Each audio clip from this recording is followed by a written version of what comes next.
To play have entered the market, and we've been eager to explore. I'm excited to announce that Capcom, Oculus Studios, and Armature Studio are partnering to It's immersive, comes with a first-person perspective, and will bring new richness and depth to the Resident Evil 4 experience you know and love. You'll be able to step inside the game.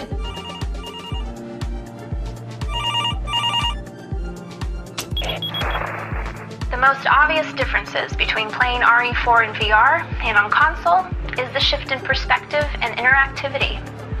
Only on Quest 2 will you be able to play RE4 from Leon's first-person perspective.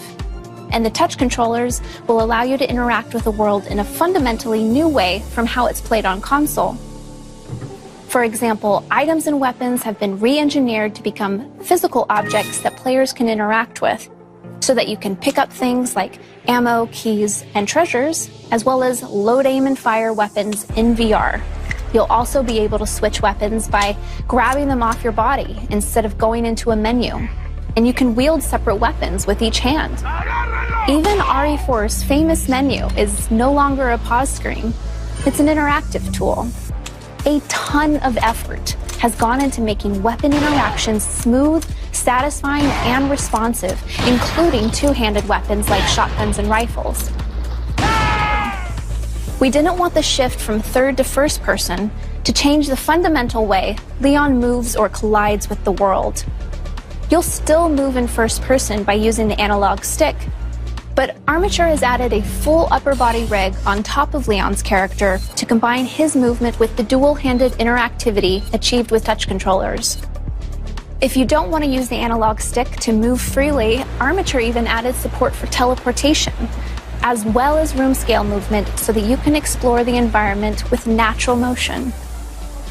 And technically speaking, Armature is using core systems from the original RE4 to drive gameplay and systems, but they've remastered art. Over 4,500 textures have either been repainted or up-resed. World geometry has been adjusted to work in stereoscopic 3D, and enemy behaviors and attacks have been balanced around the player's new perspective to increase mobility in VR.